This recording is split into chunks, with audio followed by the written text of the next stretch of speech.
Hola, buenas tardes a todas y todos. Bienvenidas y bienvenidos a esta novena sesión titulada Propuestas para la investigación sobre recursos educativos ante el cambio de la Administración Federal. El día de hoy nos estará acompañando como ponentes el doctor David Alonso Páez y el doctor Daniel Eudave Muñoz, ambos profesores titulares investigadores del Departamento de Educación en la Universidad Autónoma de Aguascalientes. Pues bienvenidos y muchísimas gracias. Son parte del equipo organizador y hoy estarán como ponentes. Entonces, muchas gracias. Les cedo la palabra. Muy bien, gracias. Gracias, Yajaira. No sé si me pueden indicar si se está viendo la proyección. Sí, sí se ve. Perfecto. Eh, bueno, antes de hablar sobre algunos aspectos relacionados con los recursos educativos, es importante mencionar que el seminario busca promover un espacio de análisis entre diversos agentes educativos sobre los retos y las oportunidades que enfrenta la educación primaria en México, con el fin de informar el diseño y fortalecimiento de las políticas educativas. Y bueno, como ya lo ha mencionado la doctora Yajaira, la sesión de hoy trata el tema de los recursos educativos desde la perspectiva de los investigadores. También, como parte de estos recordatorios, es importante mencionarles que, bueno, deben de registrar su asistencia y comprensiones alcanzadas al finalizar de esta sesión en el siguiente link, que, bueno, por ahí también lo compartiremos por el chat. Y, bueno, el espacio para el registro estará abierto hasta el martes 3 de septiembre a las 23 horas con 59 minutos. Y, bueno, es también importante mencionarles que deben de enviar sus preguntas en el espacio de comentarios por si tienen alguna pregunta, enviarlas al espacio de comentarios del Zoom para que, en este caso, tratemos de contestarlas. Y bueno, pues vamos a dar inicio. Como ya también lo mencionaba la doctora Yajaira, en este caso presentamos el doctor Daniel Eudave Muñoz y un servidor, David Alfonso Páez. Y bueno, el tema está centrado sobre los recursos educativos desde la nueva escuela mexicana, desde la perspectiva de este caso de los investigadores.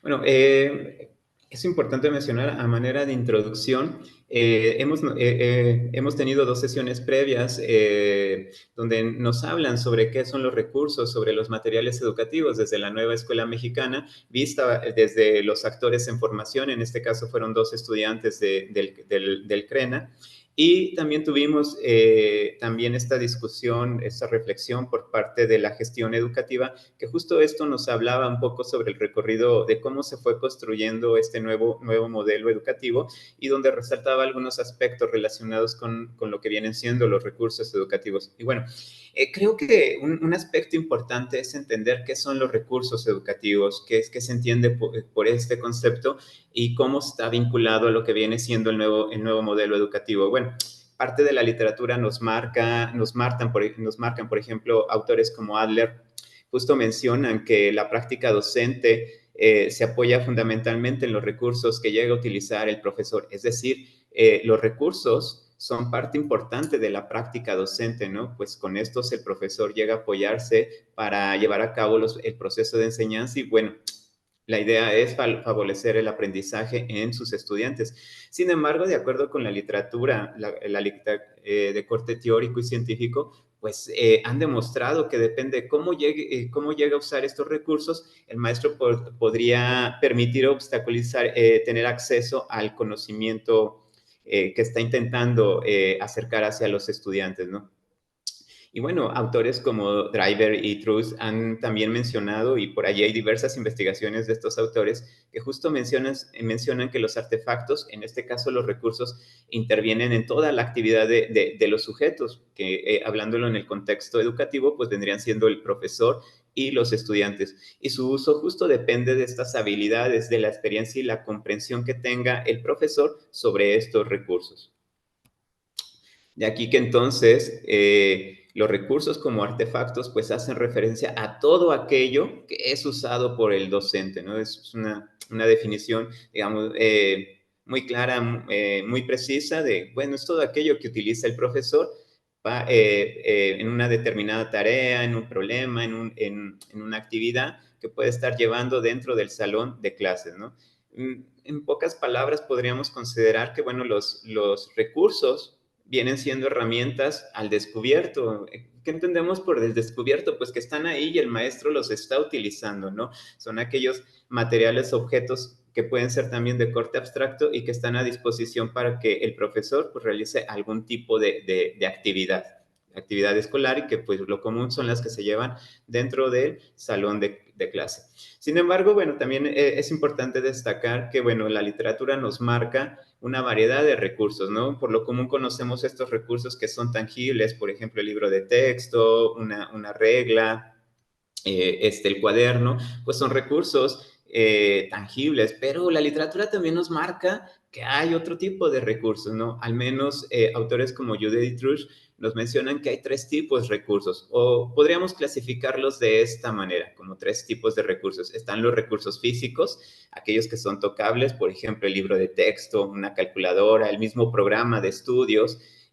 Pueden ser recursos justo que el maestro puede estar utilizando en su práctica docente, ¿no? Y hay una infinidad de este tipo de recursos. Por otro lado, pues también tenemos recursos no físicos, aquellos objetos simbólicos que el maestro pudiera estar utilizando también en su práctica para favorecer los aprendizajes. Por ejemplo, si el maestro está enseñando el concepto de probabilidad, en educación primaria, quizás él pudiera estar utilizando ejemplos o el concepto de velocidad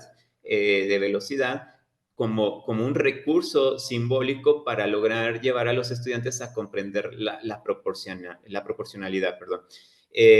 Sin embargo, también estos autores mencionan que hay otro tipo de recursos no físicos, que justo son estos conocimientos o reflexiones, discusiones académicas que pudiera tener el mismo maestro con sus colegas o con los propios alumnos, ¿no? Aquí un ejemplo típico, podría ser los mismos errores que llegan a cometer los estudiantes. El maestro los puede utilizar como un recurso para favorecer este aprendizaje sobre los estudiantes, ¿no? Entonces, según estos autores, marcan que podemos tener un sinfín de recursos que podrían ser tocables, o este tipo de recursos no físicos o de corte más simbólico. De acuerdo con estos autores, pues el profesor interacciona con sus recursos disponibles. Sin embargo, en esta interacción, pues van moldeando su práctica y el trabajo que se va generando dentro del aula, ¿no? ¿Qué quiere decir moldear, no? Aquí hemos hecho este gráfico en el sentido de moldear, va que, bueno, hay reglas de acción, es decir, el uso, la manera de cómo está usando el profesor, ¿no? Y también se involucran invariantes operatorios, que es, en realidad, bueno, esto es un término que viene de la literatura y que hace referencia a estos conocimientos que tiene el maestro sobre los recursos que está implementando para la enseñanza. Bueno, son conocimientos que guían y determinan el quehacer del profesor a través del uso que está llevando sobre los recursos. Y esto nos lleva a ver que entonces, pues el maestro tiene esquemas de utilización, es decir, estas reglas de cómo utilizar o qué utilizar sobre los recursos. Por ejemplo, cómo utilizar un error por parte de los alumnos, cómo utilizarlo, para qué utilizarlo, o quizás en qué momento poderlo utilizar, ¿no? Para generar este aprendizaje en los estudiantes, ¿no? Entonces, los recursos pues van más allá de lo que nosotros podríamos estar pensando, ¿no? Una infinidad de recursos, y el control que nosotros podemos tener, o estos esquemas de utilización que podríamos tener sobre los recursos, es decir, el dominio, los conocimientos que van guiando el uso de recursos tangibles o no tangibles. Bueno, esto es lo que nos plantea la teoría, entender qué son los recursos, la complejidad que tiene el mismo concepto y la parte cognitiva que nosotros podríamos tener sobre el dominio de estos. Pero por otro lado, bueno, también es importante mencionar lo que nos está planteando la nueva escuela mexicana, ¿no? Aquí en principio, pues nosotros destacamos cómo está planteando el aprendizaje. Y bueno, de acuerdo con la SEP, justo el aprendizaje lo plantea como un proceso de apropiación, en este caso de conocimientos, de habilidades, actitudes y valores, así como una búsqueda que se da desde la realidad y de lo que puede ser común, o de lo que debería ser común para todo el alumnado. Si vemos esta definición que plantea la secretaria, pues Y es esto que que se ha estado platicando constantemente. Ahora la idea es enfatizar la realidad, usarla y que el alumno aprenda a través de la realidad. Lo plantea como una búsqueda que se da dentro de la realidad, ¿no? Y también de cosas comunes para todo al alumnado, de acuerdo al grado y a la fase en la que se encuentre estudiando, ¿no? Entonces, el estudiante ahora lo que se busca es que se apropie de esos conocimientos, desarrolle habilidades y actitudes a través, pues, de esta búsqueda. Todo tiene que ser sobre la realidad. Ahora se busca que todo sea totalmente contextualizado, de modo que el estudiante pues logre comprender lo que está haciendo y, bueno, en otros términos, pues que descubra los conocimientos que se quiere que aprenda. Y bueno, para favorecer ese aprendizaje, de acuerdo con en la nueva escuela mexicana, pues al profesor le sugiere utilizar, lo plantea a manera de sugerencia, no hay una imposición, por llamarlo de alguna manera, sino que lo plantea a manera de sugerencia que debe estar utilizando pues materiales didácticos a implementar en el proceso de enseñanza, ¿no? Estos materiales didácticos, si los vemos en términos de la teoría, pues vienen siendo recursos tangibles. Entre los cuales pues destaca el libro de texto, que por aquí la expositora de la sesión pasada, justo ella hablaba que entre sus materiales didácticos pues sugiere utilizar el libro de texto también. Ahora no lo debe de ser de manera obligatoria, y bueno, creo que también esto en los modelos pasados también quedaba a manera de sugerencia, ¿no? Y bueno, lo que se busca es que los materiales didácticos, más allá del libro de texto, todo aquello que esté utilizando debe apegarse a los propósitos y principios de la nueva escuela mexicana. ¿Qué significa esto? Pues que debe seguir este compromiso social que tiene la educación escolar mexicana de preparar y formar a seres humanos sociales e integrales. Es decir, que no es cualquier recurso que pudiera estar utilizando el profesor, ¿no? Sino debe tener este aspecto totalmente social, y de manera que pues llegue a la integración de los y las estudiantes. También resaltamos que, bueno, en esta nueva escuela mexicana nos habla específicamente del libro, que por ahí pues ya seguramente ustedes lo tienen muy claro. Bueno, desde este nuevo modelo educativo, el libro está visto como una guía, así nos lo plantea la SED, al menos él lo ve como una guía con orientaciones metodológicas, pero creemos, y bueno, hay autores ya por allí, hay algunos trabajos que han hecho análisis sobre este tipo de materiales. Al ser solo una guía con orientaciones metodológicas, dificulta el aprendizaje que justo la misma Secretaría está planteando, un aprendizaje activo, autorregulado y colaborativo y reflexivo, así como un desarrollo de un pensamiento científico, que son lo que está planteando la Secretaría. En particular, bueno, la SEP destaca que este recurso del nuevo modelo educativo propone ejercicios totalmente prácticos de lectura de la realidad, bueno, que es a través de estos proyectos, que es como lo está planteando la Secretaría, confrontándolos con saberes disciplinares emanados de diversas ciencias para lograr conclusiones preliminares, ¿no? La idea es que descubra el estudiante e infiera cosas en este sentido de conclusiones preliminares, lograr conclusiones preliminares. Esto es un poco que contradice algunas ideas de algunos autores de trabajos en los años 90 en particular. Bueno, ellos plantean que todo material educativo, al igual que la práctica del profesor, debe estimular la formulación de esquemas conceptuales en el alumnado mediante la reflexión activa sobre un pensamiento y sobre nuevos conceptos. Es decir, que los libros deben de estar diseñados de manera que favorezca pues la reflexión, y no solamente como documentos de lectura, ¿no? Sino tiene que favorecer este trabajo de reflexión en el estudiante en términos de que descubra o construya nuevo conocimiento. Y bueno, por otro lado, el libro de texto, aunque es un documento de solo consulta, la SEP también nos plantea que, bueno, este debe llevar a los estudiantes o debe de formar sujetos críticos, libres, autónomos y sensibles al dolor de la humanidad, ¿no? Es decir, que sean sujetos reflexivos sobre esta realidad, sobre este aspecto social, y bueno, realmente está preocupados por la parte de la humanidad. Y bueno, Nuevamente lo plantea como un recurso totalmente que apoya la práctica del profesor y que, bueno, a través de este documento se pueden lograr experiencias totalmente pedagógicas en la clase del profesor. Es decir, que el maestro tendría que tener un gran dominio sobre el libro y poderlo explotar o usarlo de modo que favorezca totalmente lo que viene siendo el proceso de enseñanza y aprendizaje, ¿no?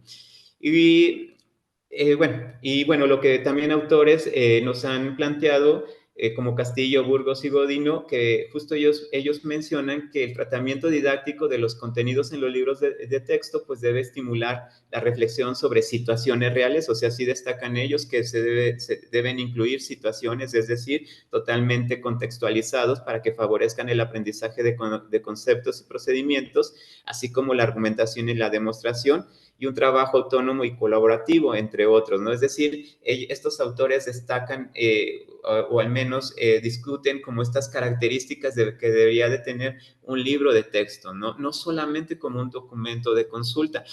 Creemos aquí, considero que aquí, pues finalmente el maestro tendría que tener una gran labor dentro del aula para poder generar esto que algunos autores nos están planteando, de modo que pues no se vea el libro solamente como un documento guía o de consulta. Y bueno, le cedo la palabra al doctor Daniel. Y bueno, ahora, desde, desde la investigación, ¿qué aspectos pudiéramos nosotros abordar? Como cualquier programa educativo, como cualquier plan, plan de estudios, pues nos ofrece muchas oportunidades y algunos retos. Decía Posner que tenemos tres tipos de currículum. El currículum prescrito, el que está en los documentos, el implementado y el aprendido. Podemos hacer esta extensiva, esta distinción y hablar de los materiales entre los que se diseñan, se proponen por parte de la Secretaría de Educación Pública, los que realmente se utilizan y los aprendizajes que realmente se generan a partir de estos. Bueno, entonces, desde lo que ofrece la Secretaría, una beta muy importante, así a grandes rasgos, ahorita vamos a comentar algunas líneas más específicas, pero a grandes rasgos se puede hacer este análisis de contenidos, que es algo de lo que ha estado trabajando el doctor David últimamente, para ver que no solo los contenidos, sino la orientación, el enfoque y las posibilidades educativas que se generan a partir de los materiales. En el entendido, como ya nos explicaba David hace un momento y como nos los explicaba hace 8 días la expositora, los libros de texto son un apoyo. En algún momento de la historia reciente de la educación pública, había algunos investigadores que señalaban que los libros de texto eran pues prácticamente el currículum, más que lo que decían planes y programas, la pauta que marcaban los libros de texto, eso era el currículum, porque eso era lo que realmente llegaba a los niños. Eso era lo que ellos, con lo que realmente estaban involucrados. Bueno, en este caso, si consideramos que los materiales no son de uso obligatorio, eso da la posibilidad de que en cada escuela se incorporen otro tipo de materiales, pero no deja de ser los libros de texto el punto de vista oficial de la Secretaría de Educación Pública. Y bueno, también habría que ver si con la nueva administración se generan otros materiales complementarios. Por ejemplo, si recordamos los materiales que se diseñaron hace 30 años, teníamos los libros de texto, pero había algunos libros que eran, por ejemplo, para el caso de español, había libro de lecturas, había libro de actividades, había un libro en los primeros grados un libro recortable. Había materiales de diferente naturaleza. El profesor contaba con unos ficheros en donde se le señalaban algunas actividades complementarias. Había también libro para el maestro, había varios materiales de apoyo. No sabemos si para el próximo ciclo escolar, ya con la nueva administración federal, se generen nuevos materiales. Entonces, habría que estar atentos a qué se propone, cómo están estructurados, cuál es el uso que se espera dar y cuáles serían sus potencialidades. Otra cosa que sí se puede ver ya desde este ciclo escolar, los materiales que ya están, punto uno, si se están usando o no, porque podemos nosotros argumentar que tal o cual medicamento es muy eficiente, pero para poder garantizar eso, primero tenemos que estar seguros de que el paciente consuma el medicamento, porque pues, si no hay un consumo en las condiciones y términos que lo marca el médico, pues difícilmente vamos a ver el efecto de ese medicamento. Igual, en el caso de los materiales educativos, ¿qué materiales se usan? ¿Y cada cuándo? ¿Cómo se usan? Y como decía, bueno, a, este, a largo plazo, ¿qué aprendizajes se están generando? Y por ejemplo, si vamos tomando eh, agarramos orilla aquí con estas líneas que nosotros hemos recuperado de las presentaciones anteriores. Tendríamos, por ejemplo, varios aspectos que se pueden abordar. No es un listado exhaustivo, ni es un listado prescriptivo, es como les digo, una síntesis que puede dar pie a más reflexiones y a más líneas de investigación. Un aspecto importante que ponemos aquí en primer lugar es la percepción que tienen los actores sobre los alcances y limitaciones de los libros de texto. Ahora, aquí en percepciones señalamos creencias, pero también puede haber actitudes, valores, incluso prejuicios.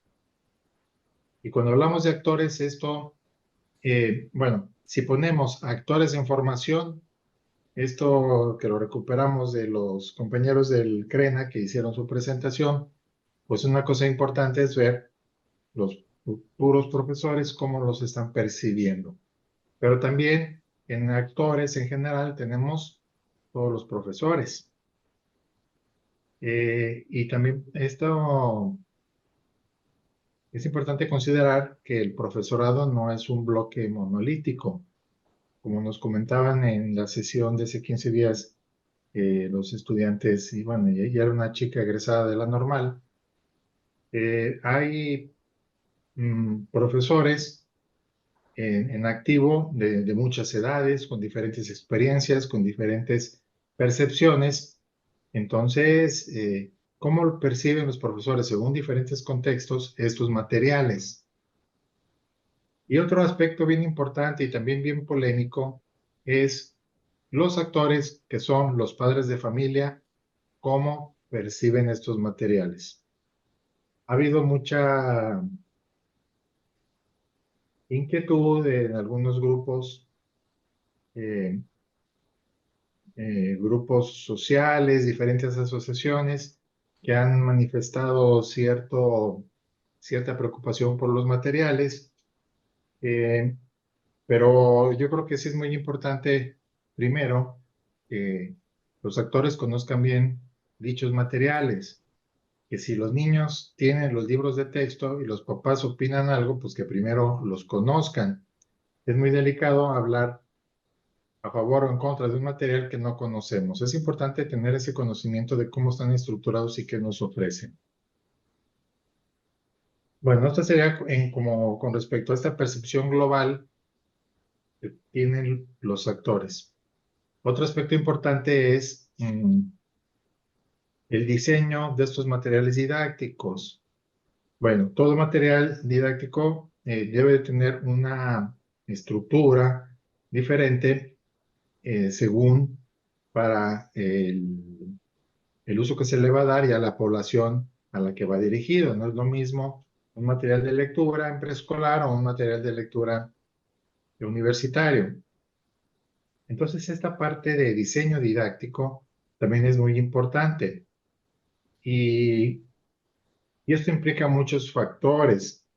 No nada más son los contenidos verbales, también los contenidos en dibujos, distribución de figuras, colores, etcétera. Y eso, el diseño pensado para qué.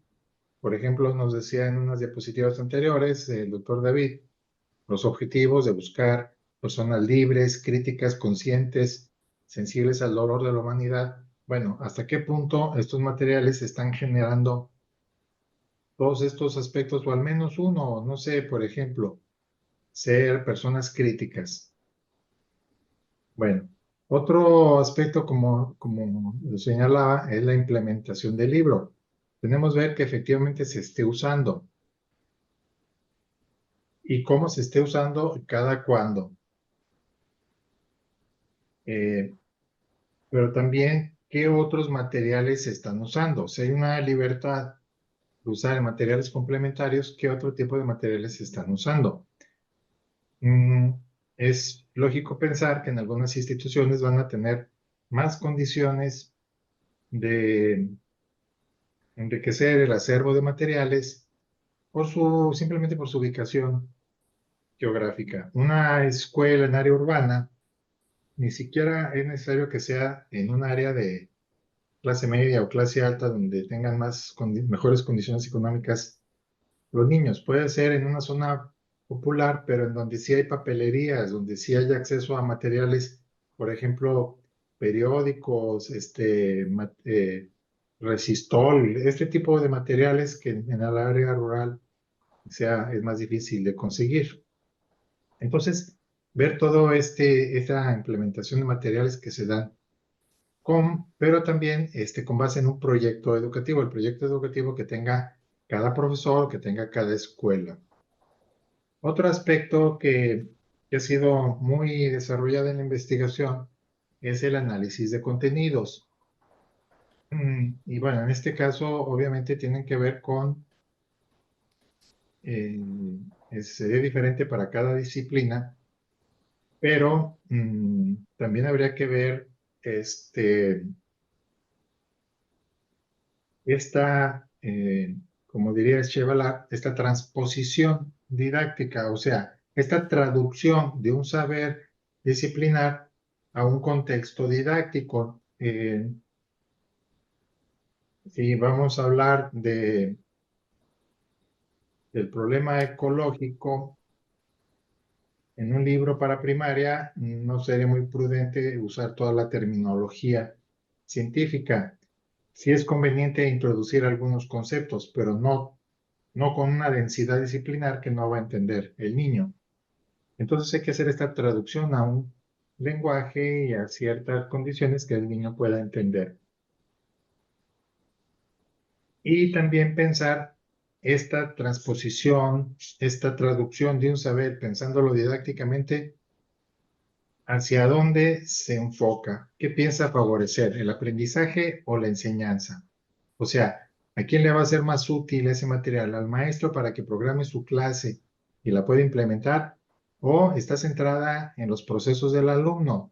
Y si es así, ¿cómo se están valorando estos procesos de desarrollo, procesos de aprendizaje del alumno para que este material sea realmente favorable para este aprendizaje esperado?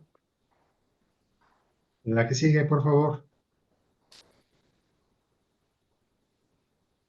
Mm, Bueno, siguiendo en esta línea de los análisis de contenidos, podemos ver qué tan congruente son estos materiales con los fundamentos teóricos de la nueva escuela mexicana, porque no es raro que también al dar este salto entre lo que dice un ideal educativo a un material didáctico, pues en ese brinco se nos pueden quedar, nos podemos ver cortos. O sea, Cada material va a aportar un poco. No, sería imposible que un solo material como el libro de texto quiera lograr todo lo que se espera de la educación primaria o la educación primaria para un grado. Es importante lo que haga el profesor, cómo lo haga y con qué otros materiales se apoye. Pero de cualquier forma, sí es muy importante ver si no hay una brecha demasiado grande entre el material didáctico y lo que marca la teoría educativa, la teoría de aprendizaje del modelo curricular, en este caso de la nueva escuela mexicana. Bueno, otro aspecto que también sería parte de una agenda de investigación es analizar y evaluar curricularmente los diseños de programas analíticos por escuela. Hay, como les decía, pues está el currículum prescrito, el implementado y el aprendido, pero entre el currículum federal que marca la SEP y el que se implementa en cada escuela, hay, hay variantes porque cada escuela hace una adaptación a sus necesidades. Entonces, ese programa que se desarrolla para cada escuela y para cada aula, pues también puede ser objeto de estudio. Ahora, y se puede abordar desde diferentes formas. No necesariamente es un investigador externo que llega y hace un análisis desde afuera de la escuela para ver eh, estas congruencias o incongruencias que pudiera haber entre los programas de cada escuela y el planteamiento nacional.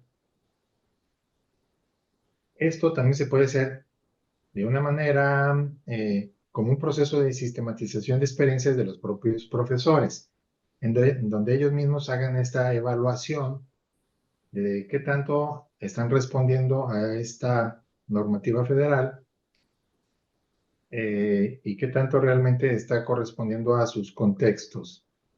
Ahora, para que los profesores hagan este ejercicio de autorreflexión colegiada y sistematización de experiencias, pues también necesitan una guía. Tampoco se da eh, de manera automática. ¿Quién pudiera dar esta guía? Bueno, pues pudieran ser el Departamento de Investigación Educativa del mismo Instituto de Educación, o pueden ser los cuerpos académicos en las normales que están desarrollando este trabajo.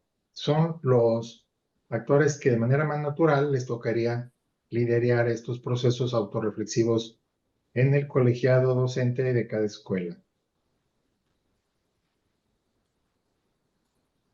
Y esto tiene que ver pues con estos procesos de observación, reflexión, retroalimentación, que la escuela puede hacer de manera periódica, ya sea a través de los consejos técnicos u otras herramientas que utilice, otros momentos de sistematización. Pero lo importante sí es ir recuperando este aprendizaje, porque si se comparte, pero no se recupera, no se traduce en una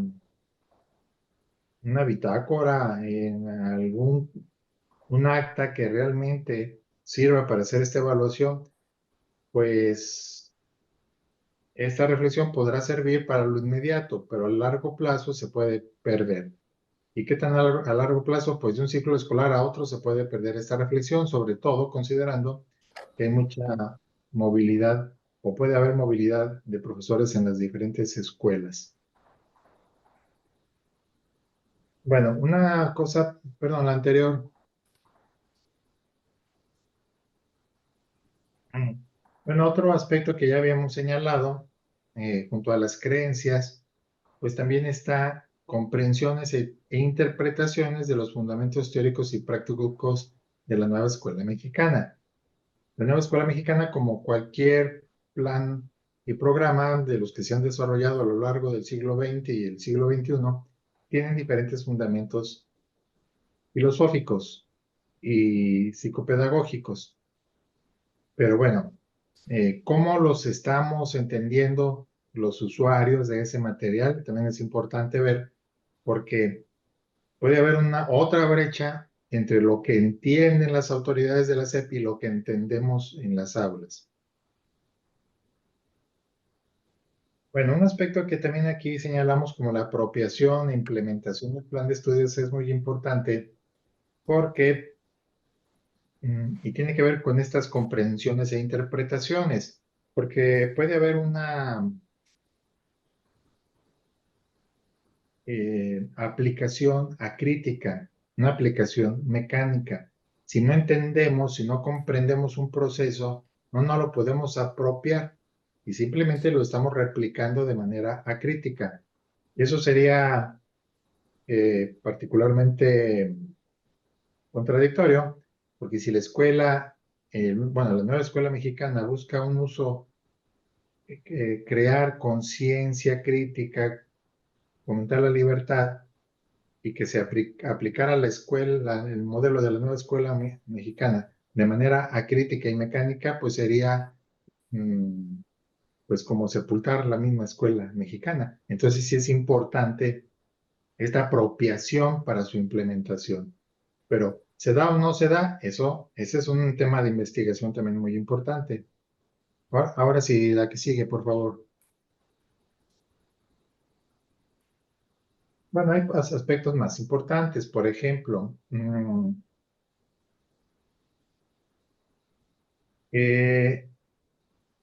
tenemos en el momento educativo varias fases. La implementación de una estrategia educativa, de una estrategia didáctica, su implementación, su seguimiento y su evaluación. Entonces, ¿cómo se va a ver en un primer momento si los alumnos están logrando o no los contenidos o los aprendizajes o las habilidades esperadas? Pues con las habilidades del profesor, digo, perdón, con la evaluación que hace el profesor. Ahora, ¿qué tipo de evaluación están usando los profesores?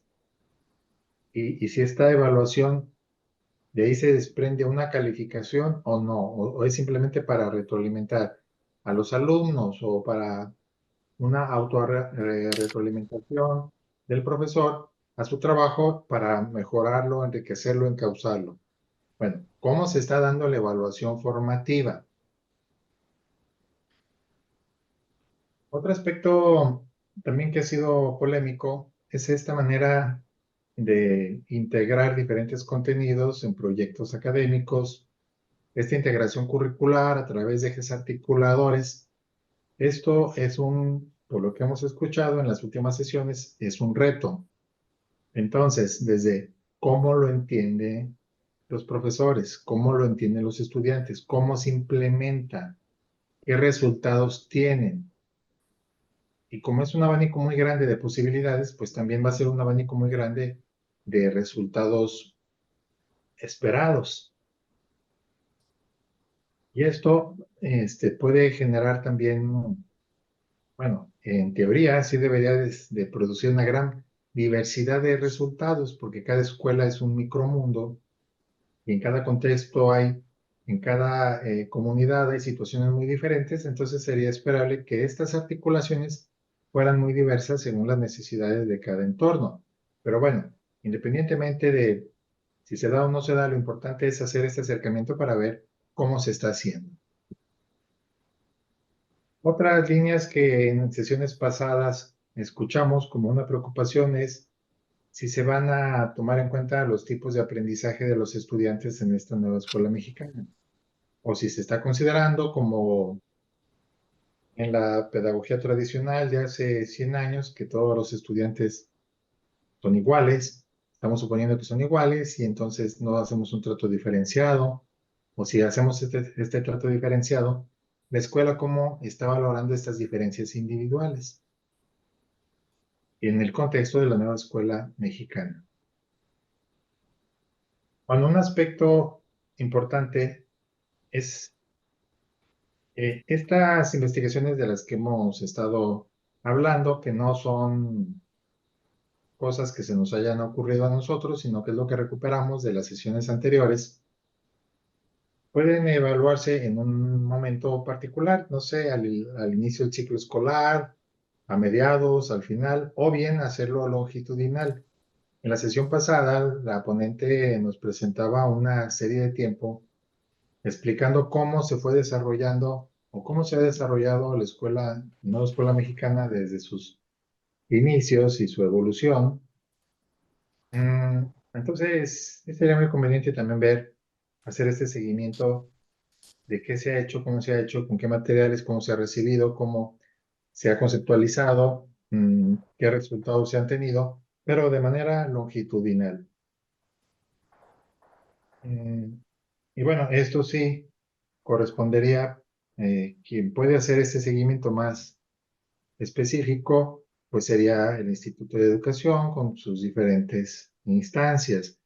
No sé si el Departamento de Investigación Educativa, el de Evaluación, eh, o las mismas normales. Sí, adelante, David. Y bueno, las referencias que David incluyó en la primera parte, pues aquí las pueden consultar.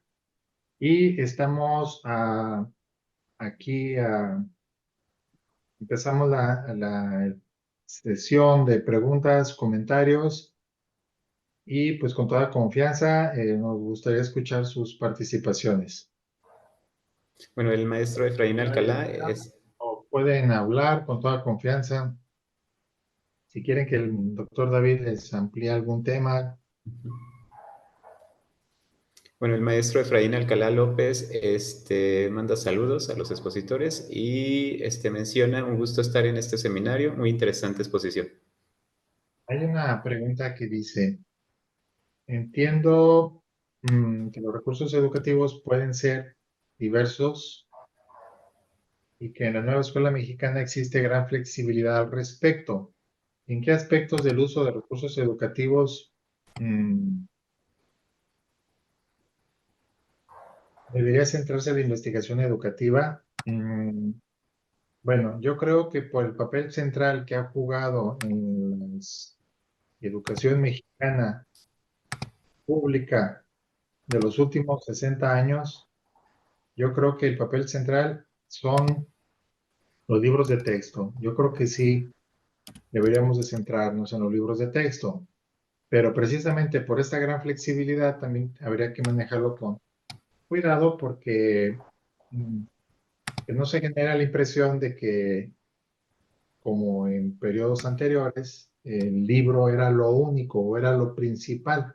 Yo creo que sí vale la pena hacer este análisis de los libros de texto, pero enfatizando este papel no tan protagónico que en teoría no deberían de tener actualmente, pero tal vez sí lo tengan. Entonces, eso, yo creo que el principal será el libro de texto, pero bueno, es que también hay que estar abiertos para ver qué otro tipo de materiales se han utilizado. Por ejemplo, el gobierno del estado de Aguascalientes, el ciclo escolar anterior, ofreció ciertas herramientas tecnológicas, pues habría que ver qué tanto se utilizaron y qué tan efectivas o útiles fueron. Ese sería. Bueno, ampliando esto que mencionaba el doctor Daniel, creo que, bueno, es importante mencionar que, bueno, el libro de texto históricamente se introduce como un recurso para apoyar tanto la enseñanza como el aprendizaje y también tiene que ver con esta parte el, hacia la sociedad de un nivel medio bajo, en términos de poder mejorar la calidad educativa, ¿no? Y en este nuevo modelo educativo, pues es importante resaltar que, bueno, las investigaciones deberían ir hacia este análisis de contenido, como ya lo había mencionado el doctor Daniel, y también en su parte de la implementación, en términos de qué es lo que los maestros están discutiendo de los libros de texto, es decir, están utilizando dentro del aula para favorecer estos aprendizajes y cómo ellos en el aula de salón están interpretando su contenido. Sabemos que, bueno, los libros de texto están ahora planteando proyectos, ¿no? Que también ya lo mencionaba la expositora de la sesión pasada, ¿no? Que finalmente pues van encaminados a hacer propuestas de proyectos y que el maestro, él tiene la libertad de decidir cuáles utilizar y cómo utilizarlos. Entonces, creemos que ahí hay una línea de investigación, ¿no? Sobre esta parte de cómo está interpretando lo que él decide utilizar del libro de texto. Hay un comentario de Efraín Alcalá que nos dice, hoy los libros de este ciclo se está complementando con libros de contenido de apropiación de la lectoescritura y pensamiento matemático. Si estos materiales son también por parte de la Secretaría de Educación Pública, paralelos o complementarios a los libros de texto, pues esto también sería como objeto de estudio junto con los libros de texto. Y bueno, hay dos preguntas. No sé, doctor David, ¿cuál quisieras responder? Mm, ¿O me dejas responder una? Sí, adelante, adelante, por favor. Dice, la doctora Yolanda pregunta, ¿qué tipo de conocimientos o capacidades por parte de los docentes median el uso efectivo de los materiales o recursos didácticos? Bueno, ahí sí hay mucha investigación sobre los conocimientos de los profesores y eh, conocimientos que pueden ser mediadores para este uso efectivo, pues están el conocimiento del contenido. ¿Qué tanto sabe de la disciplina?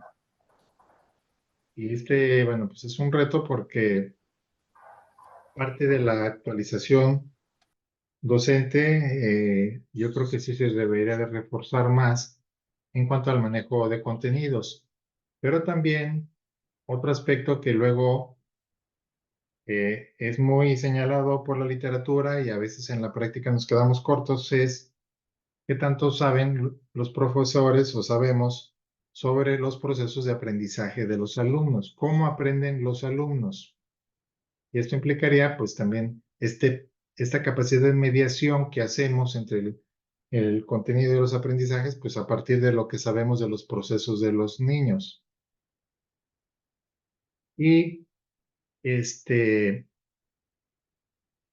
esta capacidad para poder identificar en qué momento de la comprensión de un proceso o un concepto está el niño como para poder dar esta atención diferenciada.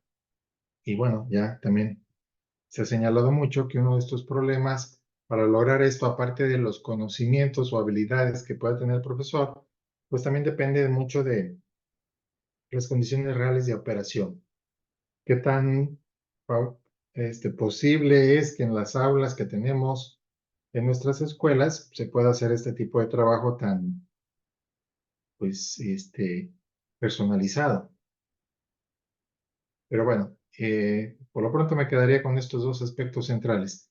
Conocimientos del contenido y conocimientos de los procesos de aprendizaje de los alumnos como principales mediadores para el uso de los materiales.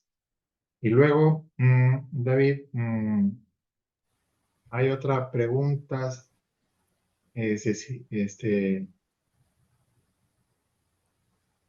Bueno, el maestro Efraín dice, mucho depende del conocimiento del programa sintético y cómo queda en su versión el programa analítico.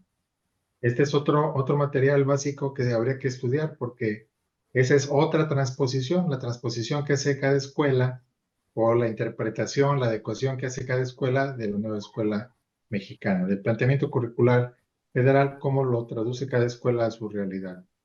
Hay una pregunta, mira David, esta como que sí va para ti. ¿Existen características clave que debemos considerar para la selección de los recursos educativos en la educación primaria?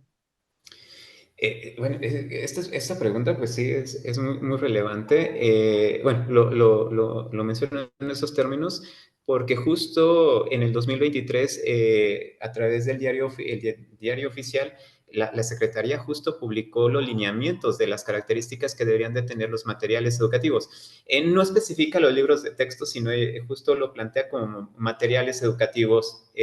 Pero bueno, entre estas características destaca que son algunas que ya hemos mencionado en esta presentación, que bueno, justo menciona que deben de ser materiales totalmente innovadores para los estudiantes, materiales que vayan en términos y estén asociados más hacia el uso también de la tecnología.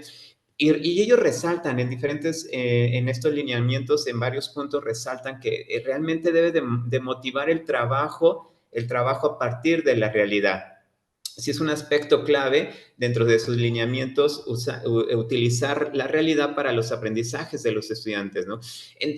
Lo que nos plantea es que, bueno, el estudiante tiene que plantear dentro de estos materiales educativos, llevarlos a generar reflexión sobre la propia realidad, ¿no? Como tratar de que resuelva o contribuya algo hacia la realidad, hacia la sociedad en la que está inmersa el estudiante, por ejemplo, hacia la localidad, ¿no? Donde se encuentra, ya sea donde él vive o su escuelita.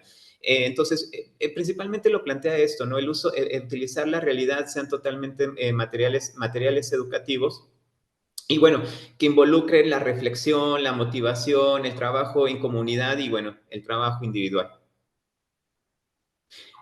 Pero aquí, bueno, desde mi punto de vista, uno se preguntaría, por ejemplo, en el caso de los libros de texto, ¿no? ¿Cómo se va a generar todo este tipo de procesos cognitivos en el estudiante si el libro al final es un conjunto de proyectos que el maestro tendría que estar utilizando para generar estos aprendizajes? Entonces, esto justo hablábamos en la exposición, ¿no? Cómo llevar entonces a través de los libros de texto estos procesos metacognitivos, la reflexión, el análisis en el estudiante.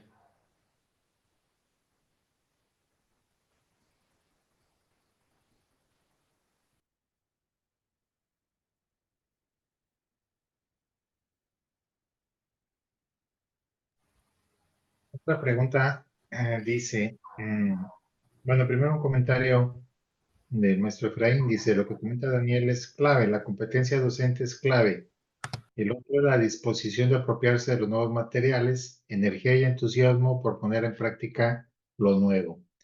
Sí es curioso que siempre hay, ante toda propuesta curricular, ante todo nuevo material educativo, eh, es, es, es, eh, es común encontrar una resistencia.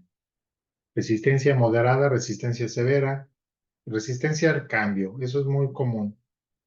Que se da de diferente magnitud y en diferentes contextos. Pero sí, efectivamente, un primer reto es superar esta resistencia y, como dice el doctor Efraín, tener energía, entusiasmo por conocer lo nuevo y ver su lado positivo y ponerlo en práctica. Obviamente, si hubiera un aspecto no tan positivo, pues también identificarlo y pues confiar que eso se pueda corregir o mejorar. Y otra pregunta, no sé si David le pueda responder, que ha estado más metido en esto. ¿Cuál es su percepción sobre el sentido que se está dando a los recursos educativos en la nueva escuela mexicana? Bueno, es esta percepción que ya, pues muchos sabemos, ¿no? Sobre esta idea que se tiene o las creencias que tienen los profesores. Y bueno, está unido a esta parte que también mencionaba el doctor Daniel, este miedo al cambio, ¿no? Finalmente también tenemos profesores que están muy acostumbrados a las reformas o modelos pasados que por ahí entre sus comentarios dicen, pues al final es lo mismo, pero pues visto de manera diferente, ¿no? Entonces, más bien por ejemplo, con algunos profesores que he comentado, pues algunos han mencionado que no utilizan el libro de texto porque consideran que no le entienden realmente qué es lo que está proponiendo, ¿no? También esto se debe justo pues a que muchos de ellos están acostumbrados a los libros pasados, cómo está la propuesta didáctica en estos materiales, ¿no? Entonces, pues es este miedo hacia el cambio. No sé, Daniel, si quieres decir algo más. Bueno, yo esta respuesta que tú señalas la relaciono con la otra pregunta, porque dice, ¿cuáles consideran que son los principales retos que deben enfrentar los docentes con la facilidad que ofrece la nueva escuela mexicana para utilizar múltiples recursos educativos? Bueno, esto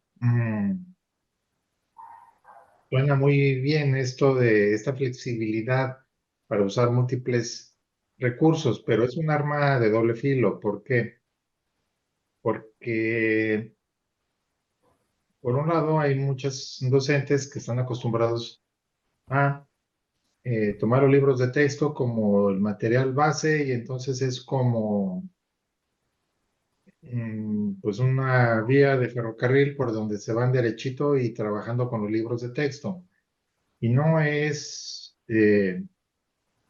habría que verlo esto como una actitud de flojera, es que muchos niños no tienen otro recurso, su único recurso, en muchas casas el único material de lectura, el único libro que existe son los libros de texto.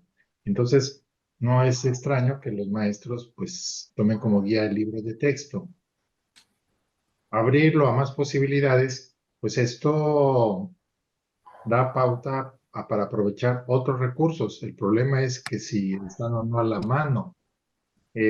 Por ejemplo, en diferentes momentos de la historia de la Secretaría de Educación Pública, o sea, de 100 años, ha habido diferentes momentos en donde la Secretaría ha generado diferentes materiales de apoyo complementarios. Por ejemplo, eran hace algunas décadas muy usados los libros del Rincón, pero no sé si ahorita vaya a existir algo por ese estilo y si las escuelas o los niños están en condiciones de tener ese tipo de materiales. Habrá unas escuelas que sí, pero otros, en otros contextos está difícil. No sé, también de parte de la misma secretaría había apoyo a bibliotecas públicas. No sé si ahora vaya a haber apoyo para bibliotecas digitales públicas, o sea, digitales en el sentido de que se pueda descargar desde un celular otro tipo de materiales. Entonces, yo creo que mm, está esta disposición del profesor que no vaya a tener esta renuencia a usar nuevos materiales, pero también está la posibilidad de realmente usarlos. Aquí Efraín dice que si le podemos dar la voz para hacer un comentario. Yo digo que sí, maestro Efraín, adelante, Sí, sí. manifiéstate.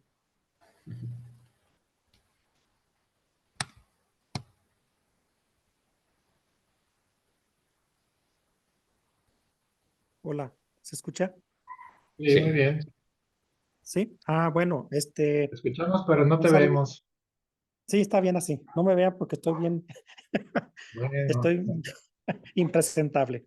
Oigan, bueno, qué bonita charla, muy interesante porque se está dando un diálogo de académicos, universitarios, de normalistas, de estudiantes, de actores. Todos los actores nos están dando una perspectiva muy interesante. Entonces, los diferentes ángulos ayudan mucho. Ahorita que estaban hablando de la importancia de hacerlo, digamos, traducir los libros y los materiales en cosas concretas y reales. El día de hoy, justamente en el periódico, sale una nota, la quiero mencionar porque viene al caso, sobre una secundaria de Rincón que está brillando por proyectos que han ganado un concurso. Pero digamos que, que esto que yo relato no es nada más el caso único de la secundaria. Todas las secundarias seguramente están haciendo cosas similares.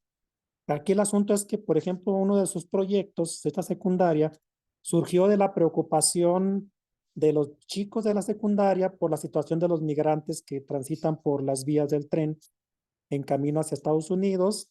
Entonces ellos se propusieron recolectar víveres, comida, pañales y juguetes y fueron distribuidos por ayuda de Protección Civil en San Francisco de los Romos. Eso fue un proyecto de un equipo de trabajo de la secundaria. Otro proyecto fue enfocado a la sustentabilidad y abordó la problemática de la escasez de agua en la escuela, ya que durante 2 años la institución enfrentó serias dificultades para mantener suministro en los baños y para la acción general. Entonces, frente a esta situación, los alumnos, junto con la ayuda de ingenieros locales y recursos recolectados por medio de una rifa, construyeron una cisterna que funciona con captación de agua de lluvia y energía solar. Y este proyecto viene de la India, o sea, es de un proyecto que se llama Somos el Cambio y que se retoma aquí como una idea, ¿verdad? Es un concurso abierto incluso. Pero por ahí va el modelo de la nueva escuela mexicana, por ahí va. Uno se preguntaría, ¿qué tipo de recursos necesitaron los chicos para poder hacer estos proyectos? Tratando de relacionarlo con los recursos, ¿verdad? Si fueron de libro de texto, si tuvieron que investigar por otros medios o que eso sería lo interesante. Ese es mi comentario y saludos a David y a Daniel, los extraño mucho, a Yolanda y a todos los compañeros que están ahorita. Gracias. Gracias a ti. Bueno, en esta parte que contribuyendo y respondiendo a lo que mencionaba el doctor Efraín y también a una de estas preguntas que él planteaba sobre los conocimientos que debe tener el profesor, es esta parte que además de tener este conocimiento disciplinar pedagógico, también se busca que el profesor deberá tener este conocimiento científico. Y que bueno, lo que se busca también en esta nueva escuela, en esta nueva escuela, es justo que el maestro lleve a los estudiantes hacia un pensamiento científico, ¿no? Entonces, como parte de estos conocimientos, pues es necesario que el maestro tenga este bagaje de pensamiento científico, ¿no? Porque la idea es identificar una problemática a nivel social, a nivel muy local y plantear un proyecto de modo que se contribuya a darle solución. Y bueno, este es un ejemplo muy claro del que mencionó el doctor Efraín.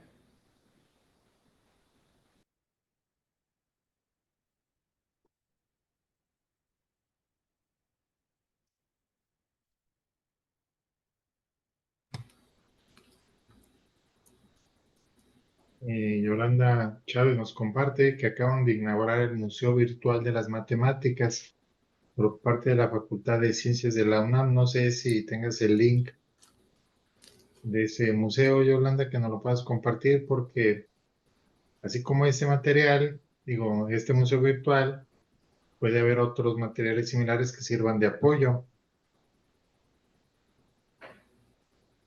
Porque, bueno, este ejemplo que nos ponía Efraín de los muchachos que se inspiraron en un trabajo de la India. Bueno, ahorita con internet hay muchas posibilidades para indagar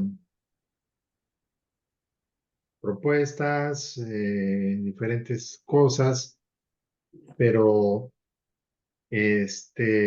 también hay, como este museo virtual, debe de haber otras cosas más estructuradas que sirvan de apoyo. Y por ejemplo, suena interesante esto este proyecto para recuperar agua o para tratar agua. Mm, bueno, en el caso de Aguascalientes, pues la cosa es primero que llueva, pero bueno, ya suponiendo que sí nos llegan las lluvias, este, yo creo que ahí sí se pudiera aplicar cuestiones de matemáticas en cuanto y de química, física, como para hacer estos colectores y ver qué tratamiento se le debe dar al agua para que pueda potabilizarse, etcétera. Aquí, bueno, cuando David nos presentaba las propuestas teóricas algunas de las propuestas teóricas que están detrás de esta escuela, nueva escuela mexicana, yo recordaba una premisa de Paulo Freire que decía, o que dice, que la lectura de la palabra debe de ir precedida de la lectura del mundo. Pero bueno, estamos en el contexto de adultos analfabetos a los que se les va a enseñar la palabra escrita. Y entonces, esta lectura de la realidad la hacen adultos que ya tienen una experiencia de vida importante, que pueden analizar esta realidad a partir de una palabra, por ejemplo, la palabra trabajo. Y a partir de ahí se desarrolla toda una reflexión colectiva en estos círculos de adultos con los que trabajó Paulo Freire. Si hiciéramos extensiva esta idea a primaria, pues habría que considerar que la experiencia de los niños pues no es tan extensa. Entonces esta idea de realidad pues también hay que adaptarla o comprenderla al contexto de los niños. Y cuando Paulo Freire habla de la palabra, pues estamos en el contexto de la alfabetización. Pero si lo hacemos extensivo a la matemática, pues en vez de una palabra, estaremos pensando en un contexto matemático y de algún concepto, por ejemplo, de las figuras geométricas. Y entonces este contacto con la realidad, pues qué tanto lo vamos a trabajar como lo sugiere la matemática realista, o lo vamos a trabajar cómo. Y esto implica lo que señalaba una de las preguntas de la maestra Yolanda con respecto o Efraín, no me acuerdo quién preguntaba, sobre qué conocimientos debe tener el profesor. Entonces aquí es donde nos vemos obligados a que el profesor sí debe de tener estas nociones matemáticas de la lengua, de las ciencias naturales, pero también este conocimiento del nivel reflexivo que pueda tener el niño o esta capacidad de lectura de su propia realidad, que es diferente a la de un adulto. Bueno, ese es un reto interesante, pero bueno, lo quería comentar por esta referencia que se me vino a la mente de la propuesta de Paulo Freire. Sí, bueno, pues creo que el tema de los recursos desde el nuevo modelo educativo es un aspecto que se puede investigar desde diferentes perspectivas, ¿no? Y desde diferentes aspectos. Pero bueno, ya si ya no hay alguna pregunta, comentario sobre este tema, sobre lo expuesto, para ir cerrando, no sé si hay alguna otra pregunta, comentario. Daniel, no sé si Bueno, tengas nada algún... más señalar que Yolanda Chávez ya nos compartió el link de este museo virtual. También en el chat ya compartieron el link para el registro y bueno, también sí, lo compartió la maestra Sara. Ya no hay preguntas, comentarios para ir cerrando. Sí, Voy a compartir la presentación. Y bueno, perdón, adelante, Jefe. Sí, no, está bien. Si quieres dejar la imagen de los recordatorios, yo nada más quería agradecerles a los ponentes por su aportación con este tema de recursos educativos. Y bueno, antes de cerrar la sesión, nuevamente recordarles la importancia de que registren su asistencia y comprensiones en el formulario correspondiente, que ya está ahí en pantalla, pero también se los van a hacer llegar vía correo electrónico junto con la grabación de esta sesión. Y bueno, finalmente les comento que a partir de la próxima sesión iniciaremos ya el tema de formación docente. Iniciamos con la perspectiva de las instituciones formadoras de docentes. Entonces, muchísimas gracias por su asistencia y los esperamos el próximo viernes para empezar ya el último bloque. Muchísimas gracias, David, profesor Daniel.